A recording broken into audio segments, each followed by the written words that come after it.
Senhor presidente Exalci, senhores e senhoras deputados, nós estamos vivendo o fim de um ciclo econômico e, ao mesmo tempo, o fim de uma era, do lulopetismo. Nós estamos diante de uma situação que, se nós imaginássemos isso que está acontecendo no dia 12 de julho, em relação à presidente Dilma, se disséssemos há 90 dias atrás que nós teríamos uma presidente fragilizada, com baixa popularidade, recebendo vaias em estádios e em reuniões públicas e fechadas, as pessoas diriam que nós estamos delirando diante dessa realidade atual. Da mesma maneira, presidente Exalci, se nós dissermos o que vai acontecer daqui a 90 dias ou até o término do mandato da presidente Dilma, daqui a 17 meses e meio, ninguém tem condição de afirmar com segurança qual a realidade que o Brasil irá viver. Nós sabemos que estamos diante de uma nova realidade. E esta nova realidade se apresentou mediante uma constatação que nós temos uma presidente que não tem capacidade nem liderança para compreender e enfrentar a realidade que o Brasil está vivendo. No dia 21 de junho deste ano, depois das manifestações espontâneas, pacíficas de milhões de brasileiros que foram às ruas, dizer que desejava moralidade, combate à impunidade, contra o desperdício, mostrando que desejava de todas as maneiras a qualificação do serviço público para ter saúde de qualidade, educação de qualidade, segurança pública de qualidade, mostrando que o Brasil não aproveitou a bonança externa de anos e anos seguidos com os maiores e melhores preços das nossas commodities, tanto no agronegócio quanto no minério, 100 bilhões de dólares acumulado ao longo desses anos e jogado no lixo pelo desperdício e pela corrupção. Nós estamos diante de uma realidade atual que demonstra que esse ciclo se encerrou. Um ciclo que teve o auge exatamente no período eleitoral de 2010, quando nós tínhamos a euforia do consumo, crescimento rápido do PIB, puxado do consumo, mas ao mesmo tempo desindustrialização e investimentos baixos. E qual é a realidade atual, senhor presidente? Lento crescimento da economia, desaceleração do consumo e da criação de empregos e aumento da inflação. E como eu estava dizendo, senhor presidente, no dia 21 de junho desse ano, a presidente Dilma convocou uma rede nacional de rádio e televisão diante das manifestações gigantescas.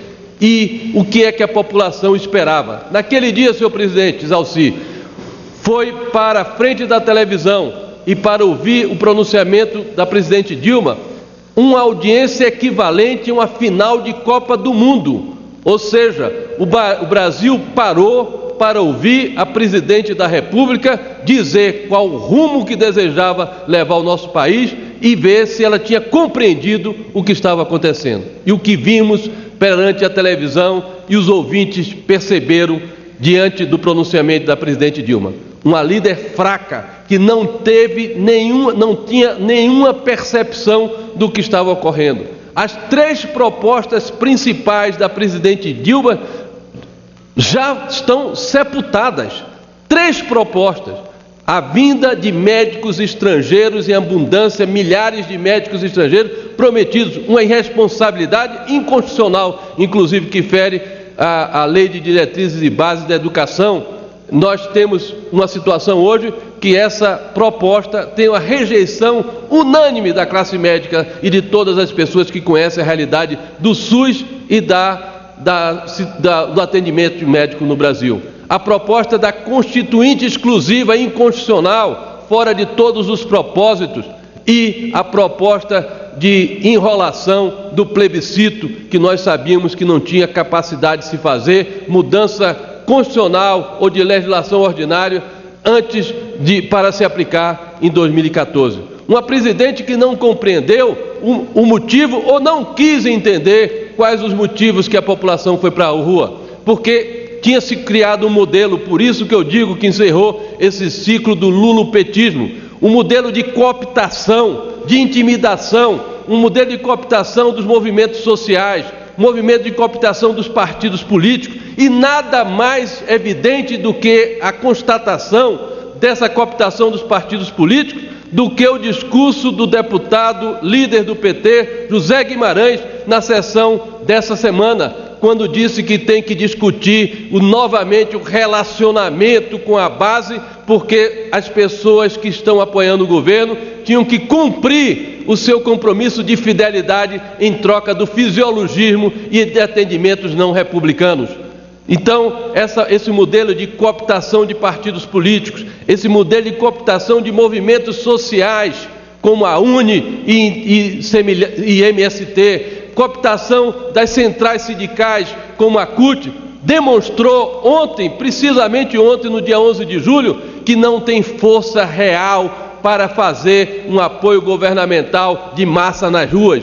Teve ontem, sim, muito transtorno para a população, mas muito pouca gente presente para demonstrar a força desses movimentos chapa branca que estavam na rua. E apesar de eu, pessoalmente, achar que gente na rua nesse momento, pode ter certeza que bom para o governo não é, porque reivindicações de movimentos populares, seja de que for, serão sempre em desgaste, levarão sempre desgaste ao governo. Este modelo que se baseou num consumo exacerbado, baseado no crédito e com baixo investimento, como já eu falei, chegou ao fim. E a conta está aí. E o que é que nós nos preocupamos, senhor presidente? Como vamos viver esses 18 meses finais, 17 meses finais da presidente Dilma? Vemos uma presidente paralisada, um governo que não tem iniciativa e que não tem condições de enfrentar a realidade que está aí. Nós estamos vivendo uma paralisia absoluta, porque se imaginava, e ela acreditou isso, o partido acreditou isso, o seu marqueteiro acreditou isso, e o Lula acreditou isso, que podiam fugir para o futuro, antecipar o processo eleitoral de forma irresponsável, fazendo com que se discutisse as eleições de 2014, em vez de estar se discutindo soluções para o Brasil. E o que é que nós estamos vendo hoje? Uma presidente fragilizada, na dúvida até, porque ela antecipou o processo eleitoral para evitar o fantasma do Lula presidente, e agora, diante da antecipação do processo eleitoral, não sabe até se poderá ou não ser candidata em 2014. E o Brasil vai viver o quê? Uma presidente que não sabe se é candidata à reeleição ao mesmo tempo e que tem que governar e não sabe como levar o Brasil a um novo ciclo de crescimento. Porque o Brasil que reclama, luta, pede por serviços e moralidade, não tem na presidente do Brasil e no seu partido condições de cumprir essa promessa, porque o modelo que criaram é um modelo que se exauriu e não sabem fazer um novo ciclo.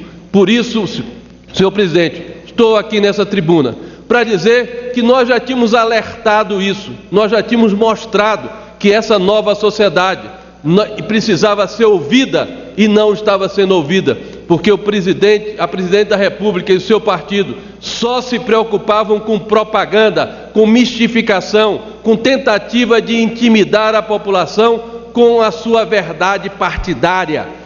Um partido que praticou, para encerrar, senhor presidente, um partido que praticou o maior crime da história política do Brasil com esse parlamento, que foi o Mensalão, e que lutou de todas as maneiras para que não tivesse julgamento, tentou de todas as maneiras que intimidar o Supremo Tribunal Federal, pensando que aquela nobre, aquela importante, mais importante Corte de Justiça do Brasil se intimidaria. Este partido que perdeu as condições morais por ter que conviver com a realidade que tentou negar através da força partidária dos movimentos cooptados. Este partido que perdeu essas condições e que fez com que os seus aliados muitas vezes se tornassem cúmplices, porque diante dessa cumplicidade não pode renegar o passado do que ocorreu. Senhor presidente, estamos numa nova realidade política no Brasil e isso é bom para o Brasil, porque o Brasil demonstrou que o Brasil é maior do que o PT.